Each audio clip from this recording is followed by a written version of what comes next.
வீடியோல வச்சு தப்பா பேசியிருந்தா மன்னிப்பு கேட்டுக்கிறேன். ஏன்னா நான் ரொம்ப நல்லவன். அந்நியன் மாதிரி அப்பப்போ பேசினாலும் என் உடம்புல இருக்கிற அம்பி வந்து பார்த்தீங்கன்னா யாராச்சும் தப்பா பேசுறாங்க அப்படின்னு சொல்லி நினைச்சீங்களா மன்னிப்பு கேட்கும். தேங்க்ஸ்.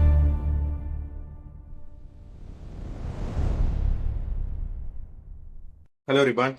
இன்னைக்கு வந்து பாத்தீங்கன்னா ரொம்ப ரொம்ப ஒரு சந்தோஷமான சூப்பரான ஒரு நாள்னு கூட சொல்லலாம். ஏன்னா நடிகர் விஜய் அவர்கள் ஆரம்பிச்ச ஒரு கட்சி. இந்த கட்சி வந்து பாத்தீங்கன்னா ஆரம்பிக்கும் போதே பல சர்ச்சைகளோட ஆரம்பிச்சாங்க. ஸ்பெல்லிங் மிஸ்டேக்லாம் அந்த கட்சிக்கு பார்க்க ஆரம்பிச்சாங்க. அப்படி ஆரம்பிக்கப்பட்ட கட்சி பொதுவா அந்த கட்சி ஆரம்பிச்சதுல இருந்தே வந்து பாத்தீங்கன்னா ஏகப்பட்ட நெகட்டிவ் ஸ்ப்ரெட் பண்ண ஆரம்பிச்சாங்க.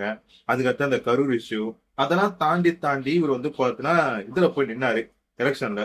கூட்டணிக்கு யாருமே வரல. கிட்டத்தட்ட ஒரு 234 தொகுதிக்கும் ஆட்களை ரெடி பண்ணி இருக்கிறாரு. கூட்டம் ஓட்டா மாறுமா அப்படின்னு சொல்லி கேட்டாங்க. சரி வர ஓட்டெல்லாம் சீட்டா மாறுமா அப்படின்னு சொல்லி கேட்டாங்க. சீட்டு எல்லாம் நாடாள முடியுமான்னு சொல்லி கேட்டாங்க.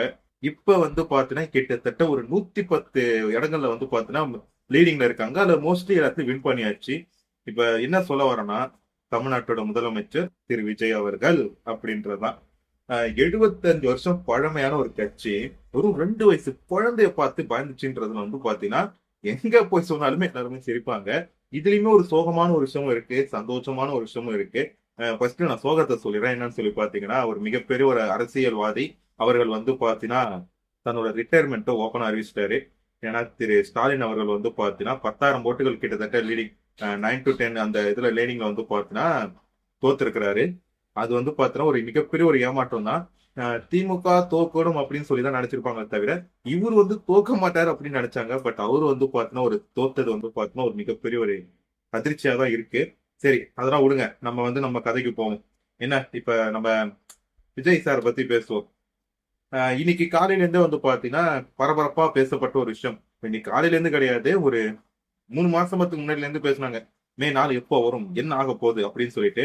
நேத்து நைட்டு வரைக்குமே நாங்கெல்லாம் கலந்துரையாடல் பசங்க கூட பேசும்போதும் சரி, டிவில பார்க்கும்போதும் சரி, டிஎம்கே திருப்பி லீடிங்ல வரும் அப்படின்ற மாதிரி தான் சொல்லி போட்டிருந்தாங்க. டிவிகேக்கு யாரெல்லாம் சப்போர்ட் பண்ணி போலிங் பண்ணியிருந்தாங்களோ அவங்க எல்லாம் வந்து பாத்தீங்கன்னா தற்குறிங்க, முட்டாளுங்க அப்படின்ற மாதிரி சொல்லிட்டுலாம் ஸ்பிளிட் பண்ணிட்டு இருந்தாங்க. சரி அவங்க புத்தி அதுதான். நம்ம என்ன ஜெயிச்சா விஜய்க்கு வந்து கூட இருப்போம், தோத்தா பக்கத்துல நிப்போம், அதுதான் நாங்க அப்படின்ற மாதிரி தான் அவங்க ரசிகரோட மைண்ட் செட்டா இருந்தது. இப்படி இருக்கும்போது வந்து பாத்தீங்கன்னா இன்னைக்கு காலையில இருந்து என்ன நடக்க போகுது அப்படின்னு சொல்லிட்டு பார்த்தோம். கரெக்டா 8 மணிக்கு தபால் ஓட்ட ஆரம்பிச்சாங்க. தபால் ஓட்டுல வந்து பாத்தீங்கன்னா எடுத்ததுமே திமுக லீடிங்ல போயிட்டு இருந்துச்சு. ஒரு 4 தொகுதி 5 தொகுதி அப்படின்னு போயிட்டு இருந்துச்சு. டிவிக்கு வந்து பாத்தீங்கன்னா ஜீரோல இருந்துச்சு. என்னடா இது, ஒண்ணு கூட வர மாட்டியாடா நீனு, முடிஞ்சிச்சு போ அப்படின்னு சொல்லிதான் எல்லாரோட மைண்ட் செட் இருந்துச்சு. நேரம் ஆக ஆக அப்படியே வந்து பாத்தீங்கன்னா தட தட தடன்னு போச்சு. முதல்ல இருந்த திமுக வந்து பார்த்தா 2ஆம் இடத்துக்கு வந்துச்சு. 2வது இடத்துல இருந்த திமுக அப்படி 3வது இடத்துல போயிருந்தது. 3வது இடத்துல இருந்த டிவிக்கு இடத்துக்கு வந்துச்சு. ஸ்டில் இது வரைக்குமே அது இடத்தை விட்டு இறங்கவே இல்லை.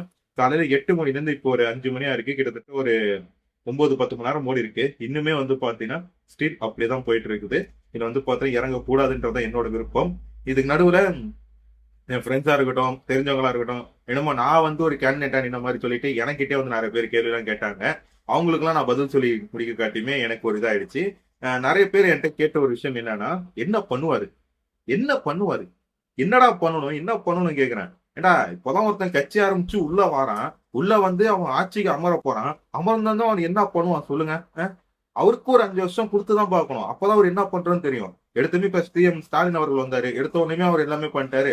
வந்ததுக்கு அடுத்து மகளிர் உரிமை தொகை கொடுத்தாரு, இலவச பஸ் கொடுத்தாரு, வீரன் சரக்கு கொடுத்தாரு, பசங்க கையில கஞ்சா கொடுத்தாரு, பெண்கள் எல்லாம் இது பண்ணாரு. ஆனா பாதுகாப்புன்றது ஒரு சில விஷயங்களை கொடுத்தாரு. இந்த மாதிரி எல்லாம் கொடுத்தாருல.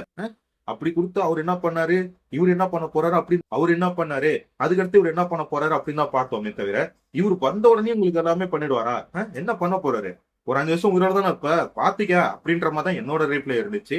ரெண்டாவது இந்த வெற்றி வந்து பாத்தீங்கன்னா சாதாரண வெற்றி கிடையாது. கண்டிப்பா சொல்ல போனா இது விஜயால மட்டும் கிடைத்த வெற்றியான்னு சொல்லி கேட்டீங்கன்னா சத்தியமா கிடையவே கிடையாது. இதுக்கு முக்கியமான ஒரு விஷயம், எங்க அண்ணன் ஒருத்தர் இருக்காரு. யாருன்னு சொல்லி பார்த்தீங்கன்னா திரு சாட்டை முருகன் தான்.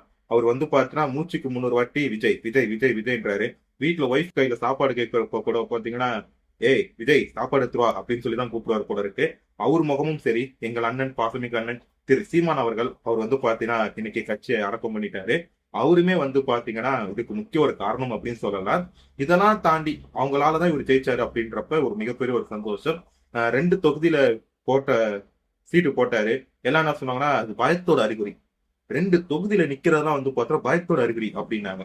அப்ப நம்ம ஆட்கள் சொல்ல சும்மா இருக்காம எதுக்கு சேப்பாக்கத்துலயும் திருநெல்வேலியிலயும் இவரு நிக்கிறாரு உதயநிதி அப்படின்னு. டேய் அது ஒரு தொகுதி தான்டா, அது பேர் அப்படிடா அப்படின்னு சொல்லி நம்ம ஆளுங்களுக்கு புரிய வைக்கிறதுமே கொஞ்சம் கஷ்டமா போயிட்டு, பரவாயில்ல சின்ன பசங்கன்னு சொல்லி விட்டுறலாம். அதுக்கு அடுத்தது இப்ப இவரு நிக்கும் போது நடிகர் கமல்ஹாசன் அவர் என்ன சொல்றாருன்னா, என்னையுமே 2 இதுல நிக்க சொன்னாங்க. நான் வந்து பார்த்தேன்னா அது தோல்வியோட அடையாளம்னு சொல்லிட்டு நிக்காம போயிட்டேன் அப்படின்னாரு. கோயம்புத்தூர் வடக்கா தெற்கா எதுல நின்னாரு. நின்னு என்ன ஆனாரு? கட்சி அடமானம் வச்சுட்டாரு. இப்ப அவரு ஜெயிச்சு ஆட்சி பிடிக்க போறாரு. அப்புறம் வந்து இந்த கரூர் இஷ்யூ பத்தி நிறைய பேர் பேசுவீங்க. என்ன பேசுவீங்கன்னா 41 பேரை கொலை பண்ணிட்டான், 41 பேரை கொலை பண்ணிட்டான். ஓகே, 41 பேரை கொலை பண்ணிட்டான். கடந்த 5 வருஷத்துல இங்க எத்தனை பேரு ட்ரங்க் அண்ட் டிரைவ்ல இறந்திருக்கான்? அதை பத்தி கொஞ்சம் பேசுவோமா? தெரியாது. எத்தனை பெண்களை வந்து கெடுத்திருக்காங்க? தெரியாது. எத்தனை பேரு மோசமான சாலை விபத்துல இறந்திருக்காங்க? தெரியாது. எத்தனை பேர் தவறான ஆபரேஷன் மூலமா இறந்திருக்காங்க? தெரியாது. அந்த 41 பேருன்றது உங்களுக்கு டிவிலயோ பேப்பர்லயோ செல்லுலயோ வந்தனால மட்டும்தான் தெரியுதே தவிர மத்தபடி உங்களுக்கு எதுவுமே தெரிய மாட்டேங்குது. தெரியும் வேணாம், அதுதான் உங்களுக்கு ஒரு விஷயம். ஒருத்தவங்க நமக்கு பிடிக்கல, அவன் வரக்கூடாது, அதுதான் நம்மளோட டார்கெட்டா இருக்குமே தவிர அவன் என்ன பண்றான் ஏது பண்றான்றத நம்ம எதுவுமே பண்ணக்கூடாது. இதுதான். சரிங்க, நான் என்னென்னமோ பேசிட்டு இருக்கேன். முக்கியமான ஒரு விஷயத்த சொல்ல மறந்துட்டேன் பாருங்க. இப்ப விஜய்க்கு வந்து பாத்தீங்கன்னா மெஜாரிட்டிக்கு வந்து பாத்தீங்கன்னா ஒரு 8 தொகுதிகள் தேவைப்படுதுன்னு வச்சுப்போம். மெஜாரிட்டிக்கு 118க்கு 110 ஜெயிச்சிட்டாரு. இன்னும் ஒரு 8 தேவைப்படுன்றப்ப காங்கிரஸ் வந்து பாத்தீங்கன்னா இந்த பக்கம் வரதுக்கான வாய்ப்பு இருக்கா அப்படின்னு சொல்லிட்டு அங்க ஒருத்தர்ட்ட கேட்டதுக்கு அவர் என்ன சொல்றாருன்னா, இருக்கு, வாய்ப்பு இருக்கு அப்படின்ற மாதிரி தான் பேசுறாரு. அதுக்காக ராகுல் காந்தி கிட்டயும் மல்லிகார்ஜுன கார்கே அவங்களுக்குமே வந்து பாத்தீங்கன்னா நாங்க அறிக்கை கொடுத்திருக்கோம், கண்டிப்பா எங்களுக்கு நல்லது நடக்கும் அப்படின்ற மாதிரி சொல்லியிருக்காரு. அப்புறம் இந்த போட்டோ ஒருத்தர் போறோம்ல, இவரு யாருன்னு எனக்கு பேர் தெரியல, கூகுள்ல சர்ச் பண்ணி பார்த்தாலும் ஒரு பேரை என்னால கண்டுபிடிக்க முடியல. இவர் வந்து என்ன விஷயம் சொல்றாரு அப்படின்னு சொல்லி பாத்தீங்கன்னா, விஜய் ஜெயிச்சது வந்து பாத்தீங்கன்னா இவருக்கு ஓகே தான் அப்படின்ற மாதிரி இருக்கான். ஆனா அவர் என்ன சொல்றாருன்னா, இவிஎம் மிஷின், அந்த அந்த ஓட்டு போற மிஷின் இருக்குல்ல, அந்த மிஷின் வந்து ஹேக் பண்ண முடியும் அப்படின்னு சொல்லிட்டு பல நிபுணர்கள் சொல்றாங்களாம். அது மூலமா அவர் ஜெயிச்சிட்டாரு அப்படின்ற மாதிரி சொல்றாரு. ஓகே, ஒரு 80 இடத்துல வந்து திமுக ஜெயிச்சிருக்கு, அப்ப எப்படி ஜெயிச்சது அப்படின்னு நான் ஒரு கேள்வி கேட்பேன். விடுங்க, அதை பத்தி பேச வேணாம். ரெண்டாவது வந்து பாத்தீங்கன்னா, ஏடிஎம்கே வச்சு ஒன்னும் பண்ண முடியாதுன்ற காரணத்தால விஜய் எப்படியாச்சும் வளைச்சு உள்ள போடுதுன்னு சொல்லிட்டு பிஜேபி ட்ரை பண்ணிச்சான். ஆனா விஜய் ஒரு கம்பீரமா நின்னனால இப்ப ஜெயிச்சதுக்கு அடுத்தது வந்து பாத்தீங்கன்னா அவரை கைக்குள்ள போட்டுட்டு தமிழ்நாட்டை சீரழிச்சுருவாங்க அப்படின்றாங்க. ஏற்கனவே தமிழ்நாடு அப்படியே தாமரக்குள்ள மலர்ந்த ஒரு வண்டு போல இருக்குது. அதை அவனுக்கு பிடிச்சி இது பண்றது. இந்த நம்ம ஒரு மனசாட்சின்னு ஒண்ணு இருக்கும். நாளைக்கே விஜய் தப்பு பண்ணாலுமே நான் கேள்வி கேட்பேன். அந்த ஒரு மனசாட்சிக்கு நம்ம பயந்து வேலை செஞ்சோம்னு வச்சுங்களா, எதுவுமே தப்பு கிடையாதுன்னு. உனக்கு உனக்கு பிடிக்கும், புடிச்சிட்டு போ. ஆனா அவன் பண்ற தப்பு இருக்குல்ல, அதை பத்தி பேசணும்ல. எனக்கு தான் விஜய் பிடிக்கும். விஜய் பத்தி ஒரு ரூமர் போயிட்டு இருக்கு, அதை பத்தியுமே எனக்கு பிடிக்காதான். அதை பத்தி நான் மீடியால பேசினாலும் பிரைவேட்ல பேசிப்பேன். சில நேரத்துல அது மீடியாவிலேயே என்னால பேசணும்னு தோணுச்சுன்னா நான் பேசிதான் அவங்க, வேற வழி கிடையாது. என்ன பண்றது, நம்ம ஆட்களுக்கு அறிவு கம்மி. ஓகே, விடிய போற ஆட்சி நந்தகுமாரோட ஆட்சின்ற மாதிரி விடிய போற ஆட்சி திரு ஜோசப் விஜயோட ஆட்சின்னு சொல்லிட்டு இந்த வீடியோ முடிச்சுக்கிறேன்.